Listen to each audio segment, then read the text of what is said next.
I'm Andy Contagula, your corporate casual Denver-based business attorney, bringing you the Don't Skip the Legal podcast, where you can listen in on the real stories, the real stakes, and the real legal lessons from real business owners just like you. These behind-the-door conversations about business are instrumental to your success. This is where the deals are made, negotiations are discussed, and company problems are identified, leading you to overcoming the challenges we all face in our business. This podcast is your invitation to where the real business happens, and also where the best ideas take place. So let's get behind the doors in business and break down these legal lessons. And overall, remember, don't skip the legal.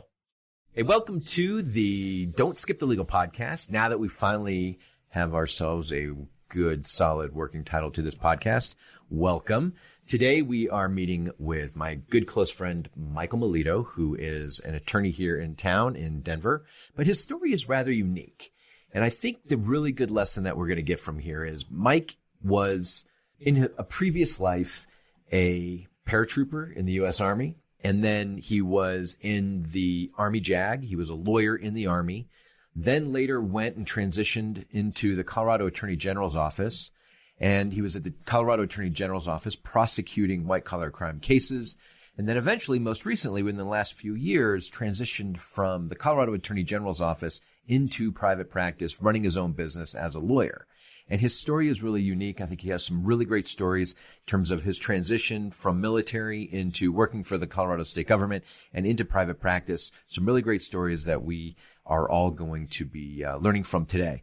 So without further ado, I'd like to introduce Michael Melito. So please introduce yourself to our audience. Hi, everybody. Michael Melito here. Tell us a little bit about what you do here in the Denver area, and give us a little background about yourself. Sure. So my focus area of my practice is generally white-collar complex litigation.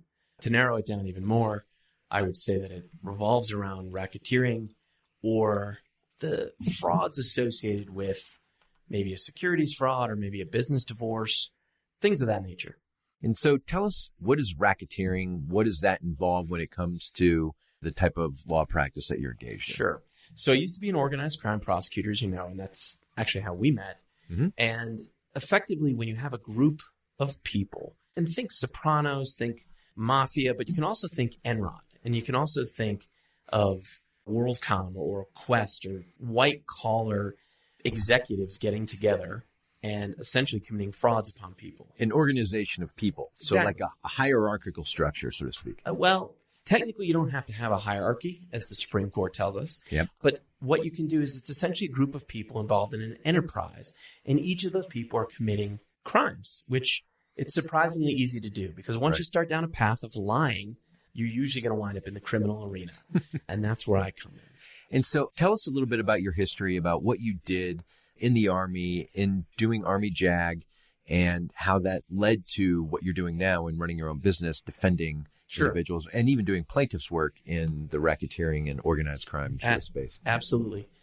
So one of the things that got me interested in joining the military was effectively the promotions that the branches put out while I was in law school. Right. And they had these wonderful full-page advertisements on the back of pretty much every law school magazine, and it said, carry your own briefcase. Right. And so there was this image that you had this lumpy lawyer walking up some courthouse steps behind the older, more established silver-haired partners and carrying a whole bunch of just crap. And so in contrast, the split screen of that advertisement was that these physically fit, perfectly appearing soldiers or Marines or naval officers or Air Force officers carrying their own briefcases, kind of almost at a hurried, like running but confident pace. So there's another piece of that. And as you and I were coming out of law school, which was right around the same time in the mid-90s, there was a fantastic Tom Cruise movie called A Few Good Men that was really pressing the idea of this is what it's like to be a lawyer in the military. And I mean, even I got stars in my eyes from that whole process. Like, I too can go be a prosecutor or a defense lawyer in the military. And this looks super cool. And I get to wear cool uniforms and I cannot handle the truth and all that fun stuff. Exactly. And that. So I'm sure that was a little bit of an impetus and a component of that, right? It was one of the things that pushed the legal community at that time frame in the same way LA law back in the 80s pushed people into the legal community, or medical ER with Clooney. That pushed a ton more people into the medical field. And so, yeah, that absolutely influenced a huge influx of lawyers into the Army. So tell us a little bit about like the type of work you did as an attorney in the Army. Sure. So you start out with a basic job as a young lieutenant. Right. And then as you get promoted to captain, which happens relatively quickly, you wind up taking on the more advanced jobs. And the pinnacle of advanced job for that rank, or a position called trial counsel. And trial counsel was this interesting mix of prosecutor, but at the same time, you had to issue spot like a corporate counsel and farm things out to the other lawyers within the JAG office, whether they be civilian practitioners or other JAGs who had a focus area, such as administrative law, operational law, and countless other areas. In environmental law, I could go on. And so my particular focus was as a litigator even back then. And so the Army first gave me this position of trial counsel over a unit called the 1st COSCOM, or the 1st Corps Support Command, headed up at the time by female one-star general named Ann Dunwoody, who would later go on to become the first 4-star female general. Now, I had to tackle all sorts of issues, but most of what I did was dealing in courts-martial. Right. And after I did sort of a 2-year tour, right around 2-year tour at Fort Bragg, where they did teach me how to jump out of airplanes. And despite being a lawyer, they actually gave me a parachute. But sort of dad jokes aside, once I completed that tour, I then moved on to Fort Carson. Mm-hmm. And it is routine in the military for you to go from a prosecutorial role over to defense. And I think that provided a lot of insight, not only on the business front, but also on the litigation front, because learning both sides, it's art of war. You're studying the other side. Right. And you're learning your craft. And what's interesting, I think, in the military context is you don't get to choose to become a defense lawyer or a prosecutor. You are in the JAG, mm-hmm. and you get an assignment. And your assignment for the next year, maybe you're going to do court martials and you're going to prosecute people whose conduct is unbecoming an officer or whoever. And you're looking at those issues and prosecuting people for crimes that they've committed, right. whether it's on base, off base, right. that kind of thing. And on another instance, the next day it could be Lieutenant Melito. Today you're going to defend Joe here, Sergeant Joe. In the military, we did have white collar crime. And I remember this particular case, I think it's Master Sergeant Gonzalez, who we prosecuted. He ran this ring of thieves. Oh, wow. And it was very white collar in nature. And you don't think about that in the military because we did have the murders. We did have the rapes. We did have the other unique military crimes. Right. And so that was a lot of my experience when I was doing courts martial. And some of these wound up becoming high profile. As a, for instance, I had a drill sergeant client, and that made the newspapers. I had a double homicide out in Kansas that made the national news because it was shortly after troops had gone over to Iraq on OIF. Right. So it really became an amazing place to be forged in the fire of the courtroom where the courts martial were conducted. So that, I will say, and this is kind of hearkening back to my prosecutorial days, there was a particular defense counsel, Hank McNally was his name, and he stood out in my mind because he really knew how to conduct business. He knew what was on point. He knew what was BS, mm-hmm. and he focused his craft and his negotiations in being on point rather right. than engaging in gamesmanship. And so that model that he set, he was senior to me, and he was defense counsel having been a prosecutor himself. And that model is what I used and then honed and refined to my own liking right. when I transferred over to Fort Carson. And I transferred over to Fort Carson, and within the first 4 years, I certainly did more than 100 courts martial and administrative boards put together. Right. And so that really gave me a lot of litigation experience, more than most. And how long did you spend in the military as a prosecutor in JAG before then making your transition over to the Colorado Attorney General's office?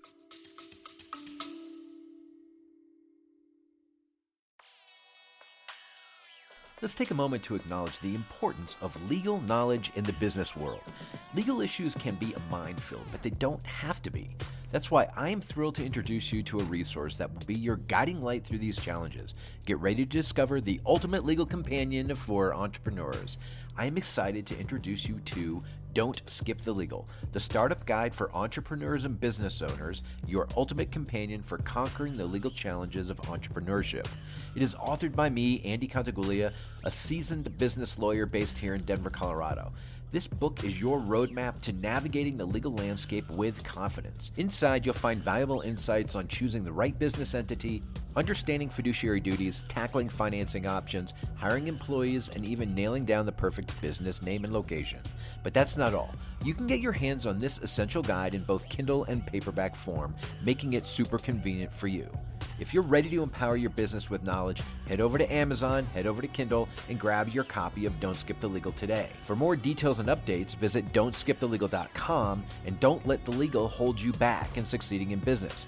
With Don't Skip the Legal, the startup guide for entrepreneurs and business owners, you can take your business to new heights. Available on Amazon and Kindle. Now let's get back to the pod.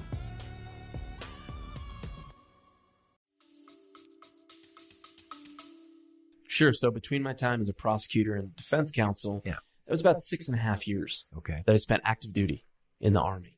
And one of the things that stands out that really came to the present was a conversation I had with a Colorado lawyer who had been pulled into active duty. The guy's name was Steve. And Steve was kind of an anomaly because right after 9/11, we start seeing this influx of reservists. And Steve was this anomaly. I say that because us active duty folks were not used to being on the outside. We didn't know what private practice was like. We were in our own little world. And Steve's father was a well-known JAG judge who had been retired and was a law professor somewhere. The story that Steve told us revolved around his dad imparting words of wisdom when Steve wanted to first hang his shingle, open his own business, and become a lawyer. And Steve's father had conveyed a very simple message, which was find the silver foxes. Find the people who had gray in their hair, silver in their hair, had been around the block a while, because you're going to be able to ask them for office space and rent from them. And you'd be in sort of the trenches with folks who knew how to run a business and folks who really knew where it was at and how to conduct yourself as a lawyer. And if they had a little bit of pity on you, they could throw some cases your way.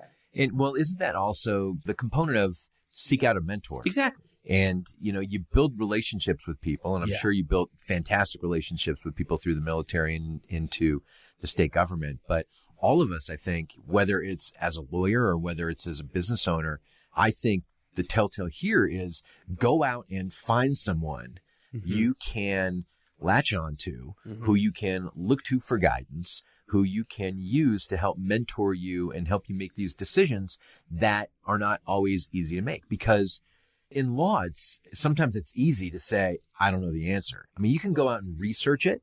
You may or may not come with the right answer, but being able to go to somebody and say, listen, here's the situation I'm dealing with. How would you manage this event? And what advice can you give me in the process? I mean, that becomes really the lesson that you sort of take as you are coming out of Army JAG and moving on in your career. And I would go a step further, because in the same way that you have a chain of command in the military, what that translates to is you have a chain of mentors, and you don't have just one. You have multiple mentors. And sometimes the mentors might be the same rank as you because they've had an experience that they can impart on you. And it ultimately comes down to those relationships of finding mentor or mentors, and being a mentor yourself can help you learn and can help you become a more effective lawyer, because you learn how to do things efficiently and in a cost-effective manner for your clients. Because in private practice, the bottom line is your clients want to make sure you're providing them a good value. And so that's critical to understand, and mentors help you get there. Well, they also help you streamline your process. As I said, going through and researching topics, going through and dealing with events within your career, being able to go to somebody and learn from them and learn from their mistakes or learn from, how they managed a particular situation really helps me then streamline my behavior moving forward. And I know Well, great. I don't have to go through and do these 20 different steps. You've already gone through those 20 steps and you know now how to do it in 3 steps. And you can tell me at that point, listen, do this in 3 steps. Here's what you need to do, A, B, C, and move on. You don't need to go through the other 17 steps. I completely agree. And one of the things I think most lawyers can relate to is as you migrate through law school, you have this fear. And the fear that the professors impart on you is saying the phrase, I don't know. Right. Because sometimes that can be an F for the day. Or worse, an F for the course. Well, they don't teach you that in law school. They don't teach you to admit that you're wrong. And that's a mistake. They teach you, if you don't know the answer, go find it. And then if you can't find the answer after that, then there is no answer. But that also leads, I think, for the young lawyer, that leads to the bad habit of talking off the cuff. Yeah. And giving an off the top of my head answer. Right. With conveying all the confidence in the world when they shouldn't be. And in contrast, in the military, when you come from that environment of being afraid to say, I don't know, the military embraces it. I don't know. I'm going to learn it. You have an attention to detail that forms because people are constantly correcting you over the little things, whether it's a shoelace that's tucked, that needs to be tucked back into your boot, whether it's a little string, which we would call the rappelling ropes, that's coming off your uniform that needs to be burned off, or even making sure your belt buckle is on center with your gig line. That's where the phrase comes from. And so that's the button down. Exactly. Down, the buttons line up with your belt buckle, which line up with your pants line. And so those little meticulous details make you a little bit more aware of that finesse that you have to have. And it translates well to the businessman, because the businessman who's effective, the businessman who's experienced, is capable of saying, I don't know, with an amount of confidence that actually instills faith in their clients. But it becomes, I don't know, but I'm going to find out for you. And that becomes the next step. Yes. And being able to instill the confidence and have the credibility with your customer and being able to say, there is an answer to this question. I don't know it, but I can find it and I'll be able to advise you, or I'll be able to help you, and we'll be able to tackle this event together, and we'll be able to guide you through to the conclusion, whatever that is. I could have said it better myself. Yeah. Well, you didn't. I said it. I know. All right. So what happens then? Here you are, you're coming out of the military. You were in the military for what? You said 6 years? 6.5 years. 6.5 years. I'm kind of looking at it from the standpoint of, like, you had 6.5 years of a large law firm experience, doing a lot of different types of law in a very confined and detailed organization. Many lawyers at that time frame would decide, I'm ready to leave and go out on my own. But you didn't decide to do that. You decided to take your government experience in the U.S. military and then transition into government work for the state of Colorado. Tell us about why you decided that transition and what the nature of that looked like. Wow, that's actually a 10-hour answer. But I'll break it down to 10 minutes. Sure, I'll cut to the chase. I would say that a lot of the reasons I did so were very personal. I had everything from a great sense of community coming out of the military. I was sad to go. I had a great team that I was going into at the Attorney General's office. I had applied for and gotten a lot of private jobs, but I ultimately turned them down because they didn't provide me with that sense of belonging, and they didn't provide me with that sense of team. And most importantly, they didn't provide me with that sense of a greater purpose. And going into the government at that point in my life really helped out. I was a single dad at the time. I wanted to be able to manage my hours, do something I still enjoyed, and not be in the basement of some law firm looking through boxes and boxes of discovery, right, and not even knowing what the sun looks like. So that ability to stay in the litigation world is what motivated me to take the job I did at the AG's office. And I came across great people, great team, great sense of purpose, and then just did more litigation. It was some cutting edge stuff despite being civil. So I did that for about 2 years. And then by 2007, I run into this guy who's about to be promoted himself within the criminal justice section of the AG's office. And I had an opportunity to get back into criminal law. And that really was my love. The puzzles, the whodunits, and the sort of psychology of crime is what lured me back again. And ultimately, Andy, that's how I met you, as our audience now knows. I wind up doing complex crimes, whether they were environmental, white collar, or racketeering. And so that really was the kind of job, I didn't know it at the time, but in retrospect, the rest of the lawyers and prosecutors in this state really wanted to be there because it was an exciting and amazing job. And I just stumbled into it out of luck.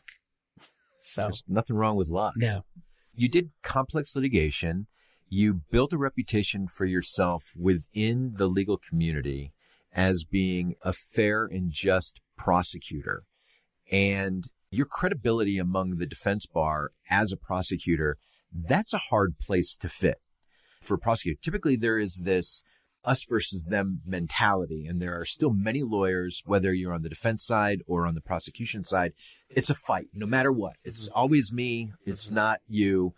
And you never took that attitude. Even in my experiences with you, you were very forgiving and very forthcoming in terms of trying to do the right thing down the line. And I don't think enough prosecutors carry that mentality with them in their jobs as prosecutors. And then what happens, because the interesting thing about being a prosecutor is the team, the leader of the team, the district attorney or the attorney general changes. In Colorado, they're term limited to 8 years. There's a strong chance after 8 years or after 4 years, whatever it is, when the AG leaves or the DA leaves, that you might be out of a job, which means you either have to go to another government office or you end up going into private practice. Now, you were able to sort of decide on your own the path you wanted to take, Right. But you built relationships with people. You reached across the aisle to your opposition and built and forged relationships with them. I'm going to skip forward to the year 2018. So I'd gone into private practice. Okay. And one of my former adversaries, I'm sitting there and I'm working with her. She was younger, had less experience than I had at the time, but I regarded her as an amazing attorney. And we were working together on this complex racketeering case. And this funny subject came up. And there is this listserv, this criminal defense listserv that exists. And I was a little worried about joining the listserv at the suggestion of my friend. Right. Tell people what the listserv is. Sure. So more or less, it's a forum where defense attorneys can exchange ideas, propose issues that they need assistance with. And it is kind of coming full circle to your point. It's a way to find a mentor. And even if it's with someone who's your equal, they can mentor you in a specific area, a subject of law, you name it. And one of the other things about the listserv is it communicated about your opposition. So you could go there as defense counsel and find out about the prosecutors you were facing. Right. And you could learn about them, their peccadillos, or whatever sort of floated their boat in negotiations. Know thy enemy. Exactly. That's another Sun Tzu expression. Yep. So one of the things that I brought in my practice as a prosecutor was having gone from prosecution to defense back to prosecution. And I was mindful of how the other side thought. Military training, Sun Tzu, like we've said a couple times today. And my friend's story was, hey, Melito, don't worry about joining the listserv. You're not going to be ostracized. You're going to be accepted. And here's why. And I said, well, isn't the listserv just kind of like social media? Isn't it just going to be trash talking? That's why I felt I'd be ostracized, but I wasn't. And my friend says, there's two things I learned about you 10 years ago when she first started facing me. And she said, thing number one, the defense community could trust your word, right. Which as a prosecutor, that's so important. Because if you don't have credibility behind your statements, you don't get your job done. Right. And that is something that is your stock in trade. You have to cultivate that as a prosecutor. I always knew it, but I was humbled to hear that the community, my opposition, held me in that regard. And then the second part, which I kind of laugh at because she turned to me and said, she want to hear the second thing they say about you?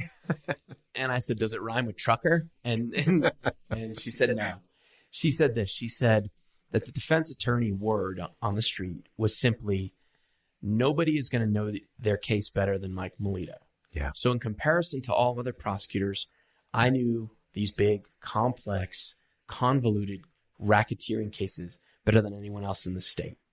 And I knew them with that attention to detail and also the approach from the other side.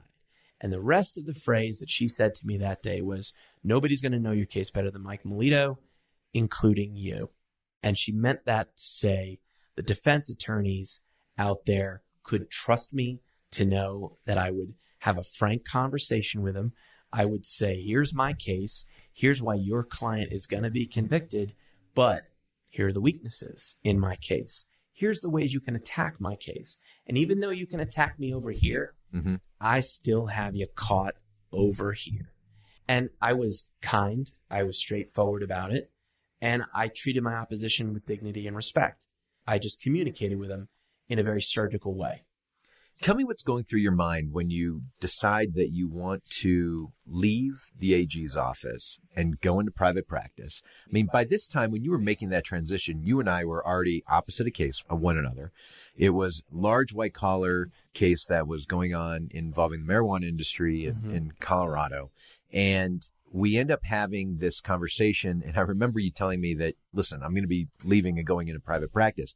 But tell me what goes through your mind. Why do you decide now's the time to go into private practice? Why did you decide that leaving the AG's office and going into private practice was the right thing for you? And second part of that question, what were you scared of? What were you afraid was going to happen as you were making this transition? So my kids growing up, knowing what I had done in my history, knowing that I had jumped out of an airplane a couple of times, they would ask me like, Dad, weren't you afraid? And the answer is yes, I was. But I would tell my kids, and this is swiping a quote from Stephen Ambrose, or one of the many great heroes that he interviewed in Band of Brothers. Yeah. It was, courage isn't a lack of fear. Courage is actually being afraid and doing it anyway. And so I was afraid when I got out into private practice. I had had such amazing, wonderful, happy experiences at the AG's office for so long.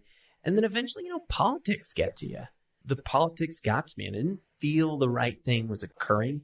Right. And that happens. I had the benefit of 20/20 hindsight to see my own mistakes, to see where I made mistakes, to see how I could have done a better job, or to see how I wasn't as mindful of other people's feelings that I should have been. Right. Those things really came to a crescendo. And I got a piece of advice that helped with the fear. And it was scary, but it was exciting scary. It was jumping out of an airplane, exciting, scary. And a couple of my friends, a mentor of mine who's a judge, and then a friend of mine at the AG's office had said, take some time off. Take some time so you can figure out, just decompress, and you can figure out what you want to do and where you're going to go. And I realized that that was just great wisdom. It allowed me to spend some time on the ranch and hang out with my family and just take some time off. And plus, as I understood it, November and December, which was my time off, are slow seasons for lawyers anyway. I thought this would be a good opportunity. And I had interviews with countless law firms in the meantime, coffee meetings with folks, and I sought the silver foxes that we talked about moments ago. Yeah. And that's how I ultimately got past the fear. I found a job. I turned down some big law firm jobs. And I want to get into that a little bit because you and I did have a few conversations about it because we became friends through our case and we developed our business relationship with each other. And even today, now we work cases alongside one another. But I remember when you were making that transition and you and I had conversations and you were sort of hedging on whether, do I go join this big law firm or do I go and start my own business? And I'm curious, why did you decide to go ahead and start your own business instead of teaming up with other people? Because you were getting some amazing offers and you turned down some high profile places and you wanted to sort of go do your own thing. Why did you decide that was the right path for you versus going and joining another organization?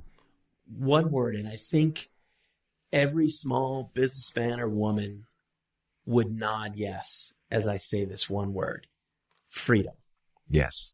Yeah. See? There you go. You can't help that one. And I don't mean to go patriotic on you, but it's about a personal freedom that is so invaluable.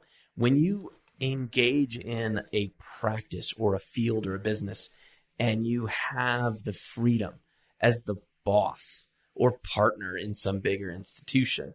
Someone with pull, you have freedom to make decisions, and it's amazing. I don't regret any of my 20 years of public service, but when I turned down the big firms, when I turned down the firms that interviewed me from other states and I flew out there and they did the whole wine and dine and like take you out to NFL games and you're 10 yards from the end zone and it's just amazing stuff like that.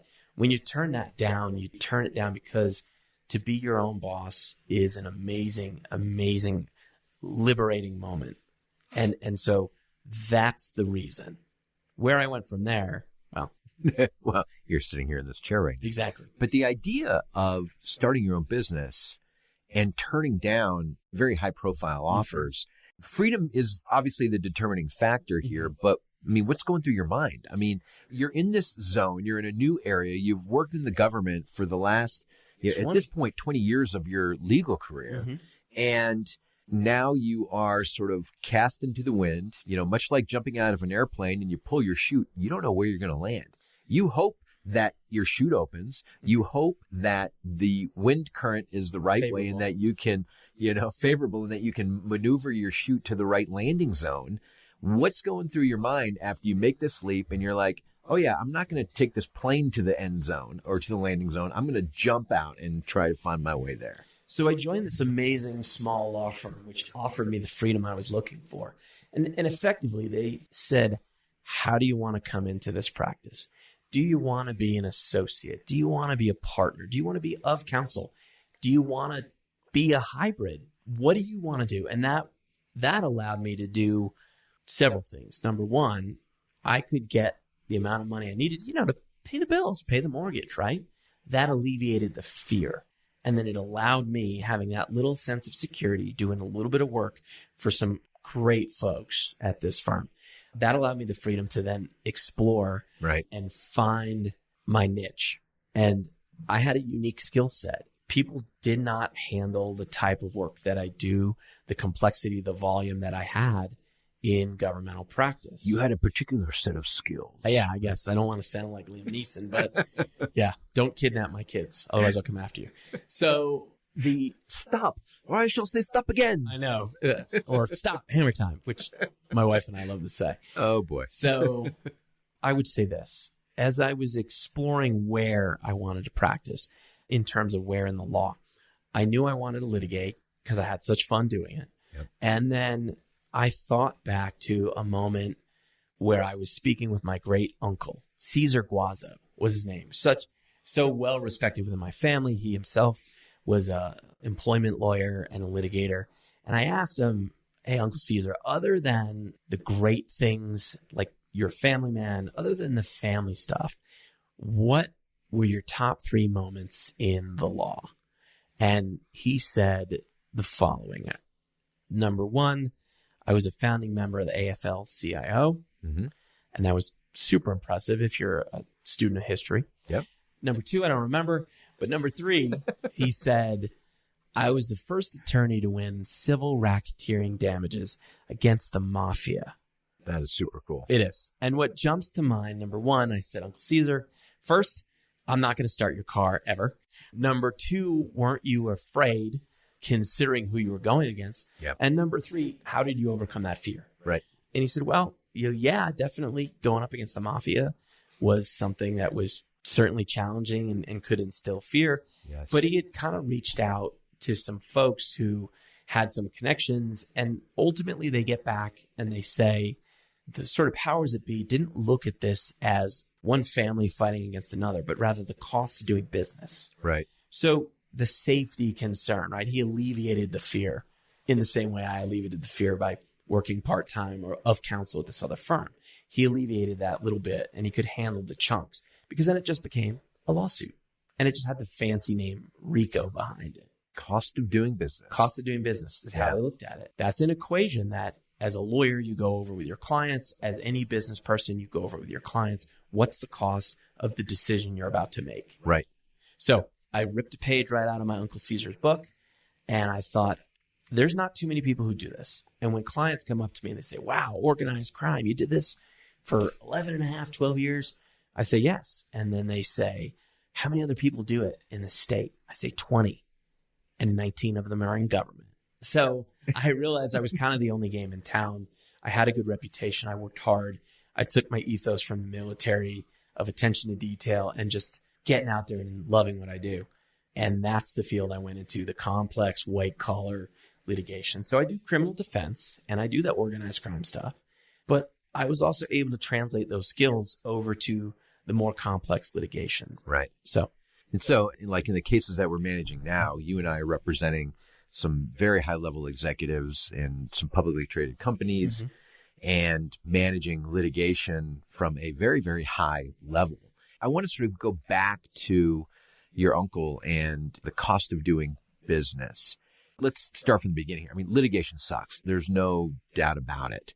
But do you think that people in business should be afraid of litigation? Do you think that litigation is something that companies or business owners should shy away from? Or do you think that this is something that, again, that this is a cost of doing business? I think most of the people, like small businesses, a lot of my clients in that respect don't have the finances to be able to litigate something like a huge multi-million-dollar lawsuit like we manage it on occasion. But what do you think in that perspective? That is a very, very simple question without the ability to answer in a simple fashion. Yeah. Never is in law, is it? No.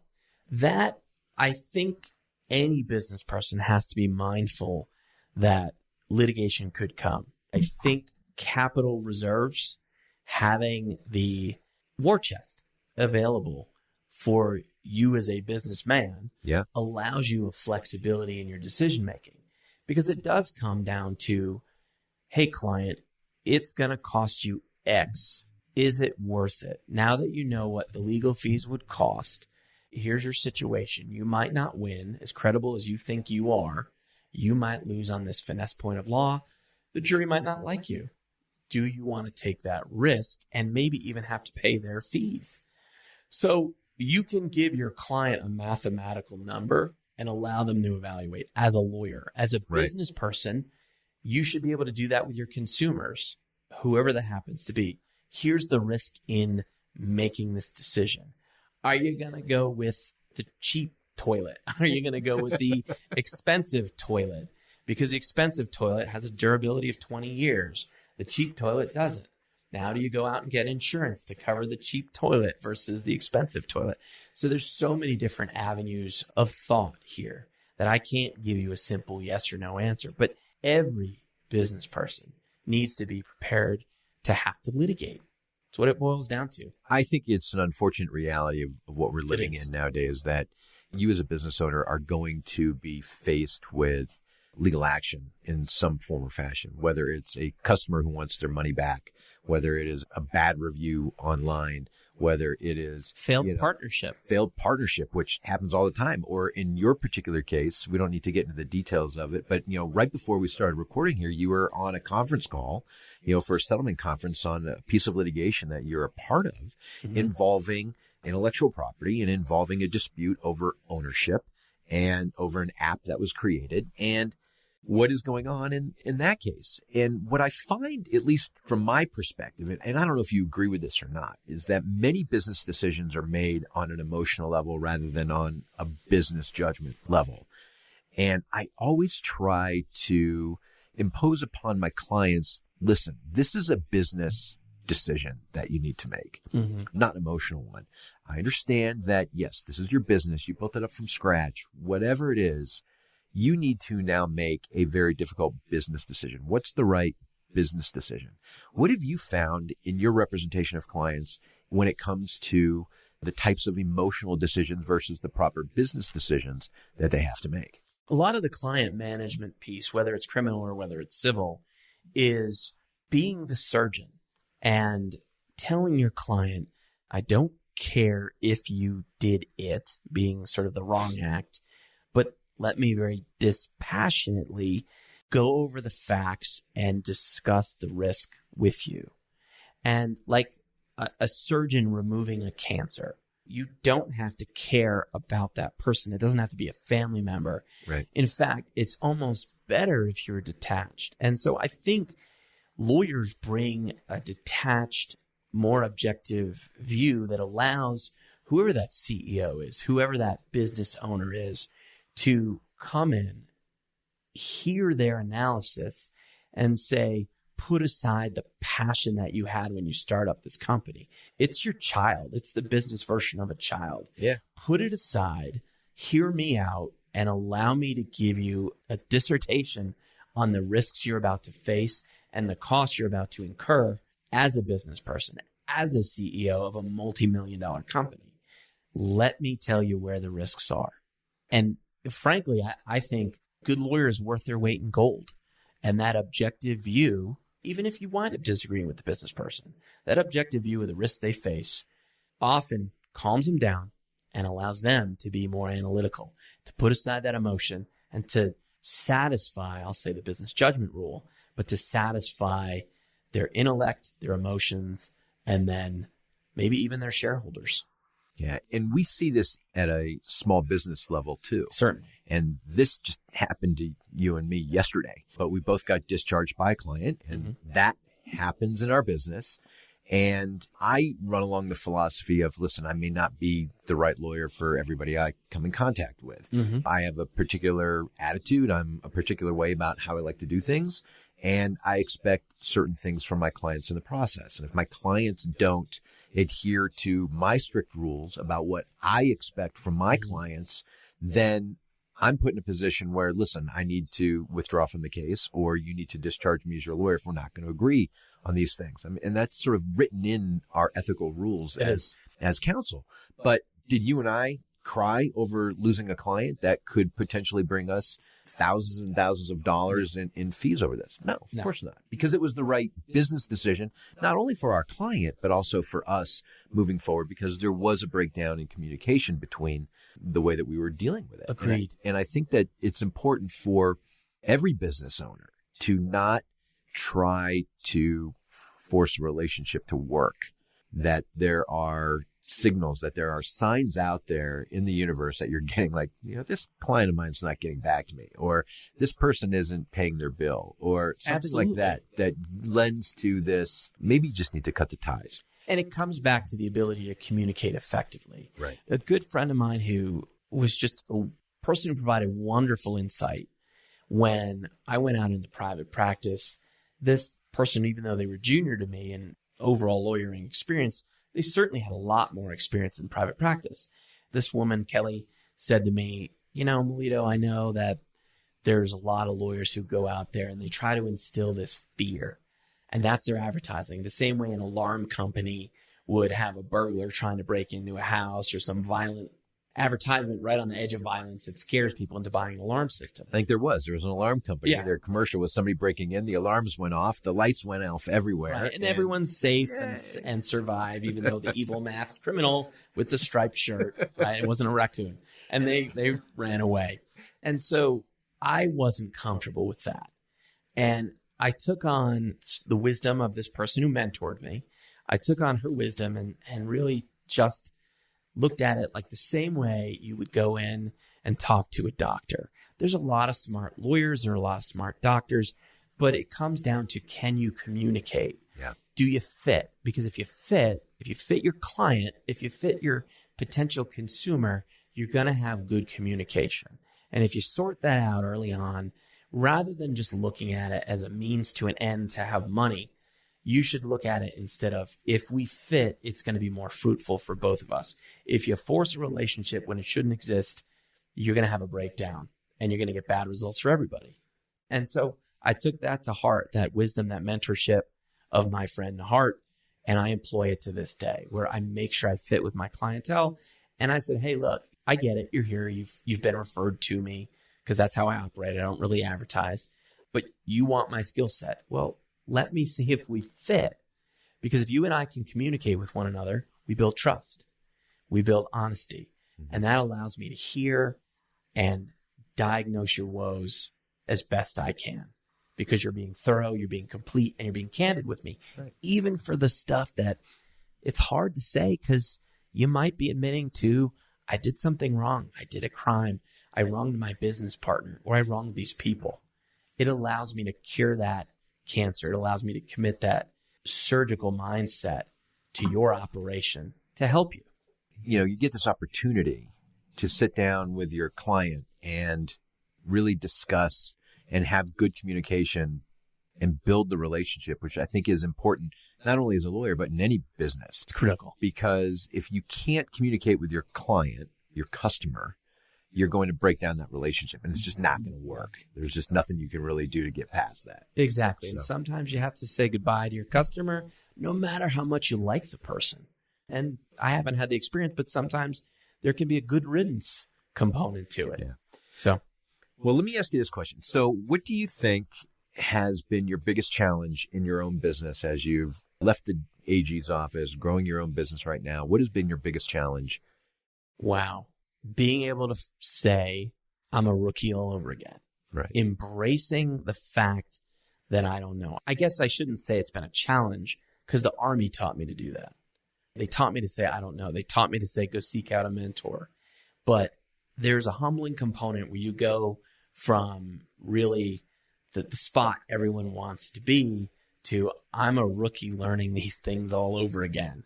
And so that's humbling, but for me, it was exciting. And it was, I have this opportunity to learn. I can fail, but if I fail, I'm going to fail forward, and I'm going to learn from my mistakes, and then I'm going to succeed. I've had such a wonderful experience. I do not regret. I loved working for the government. I do not regret changing to private practice, because as a businessman, I am learning and continuing to learn my craft. And that's what every business person has to be, a student of the game. Well, I will also add to that there is an our co-representation of people saying that you have taught me, which also comes from the whole Band of Brothers component. Yeah. Why don't you go ahead and tell our listener what that is? So the phrase that I said when you and another one of our counsel were worried about having to make a tough decision that the client might not like to hear. Yeah. I said that, guys, that's simple. I said, I'm going to steal once again from Stephen Ambrose and him quoting some just heroes of the greatest generation. And it was this: you're already dead. Yeah. And so to put it in context, when the soldiers were dropping out of the sky or landing on the beaches of Normandy, if you had the attitude of, I have a job to do, my life at some point will come to an end, or my employment at some point may come to an end. If I'm going to be fearful the whole time of, I'm going to die, I'm going to die, I'm going to die, if you're focused on that fear, it's going to get you nowhere. But instead, if you just say, I'm already dead, I'm going to do my job, you put aside that peace, you put aside that fear, and it allows you to do your job effectively. I noticed the change in you. I noticed the change in our colleague. Yeah. When I said, guys, forget it. You're already fired. Just do your job. Do your job. And as long as you can get past, that has resonated with me. And the funny thing is, I went back and rewatched Band of Brothers, and I came across that scene. I think it was Sergeant Winters at the time, or maybe no, Lieutenant Winters at the time, because he was an officer. He's like, hey, Private, you're already dead. And he sort of walked them through, because the guy was terrified of having to go and do his job. And listen, when you realize that I'm already going to lose this client, so now I can go provide the services that I've been hired to do. And did you lose the client? We still have that client. See? We do. Yeah, exactly. Right. And we're not fearful of confronting the client. We're not fearful of discussing difficult situations with that client. We're not fearful of losing him down the line. There is a lot that you can gain from the you're already dead kind of attitude. That's a really, really important component that I think everybody in business can really take, which is, don't be afraid to lose these people. Don't just make adjustments or just say things to placate your customer. Exactly. Just out of fear that you're going to lose them. Or fail. Right. Failure is an amazing teacher. Absolutely. That's for sure. Absolutely. Well, listen, this has been an awesome time chatting with you. And again, Same. You and I are always hanging out and always having a good time. Where can people find you online if they want to look you up and find a little bit more about you? Sure. www.melitolaw.com. And why don't you spell that out for everybody? Sure. Melito, MELITOLAW.com. I look forward to hearing from you. Awesome. Well, thanks, man. I appreciate you seeing. And again, we'll catch up soon. And for all of you out there, it is Andy Contagulli and Michael Melito reminding you to don't skip the legal. Have a good day.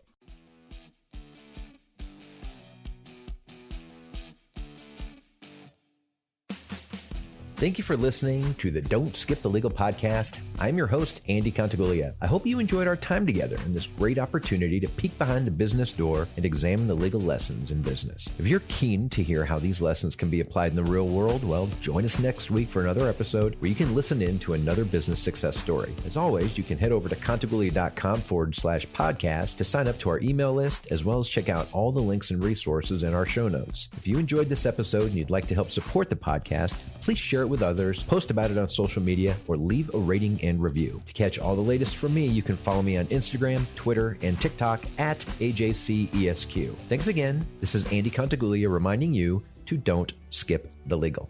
Good luck.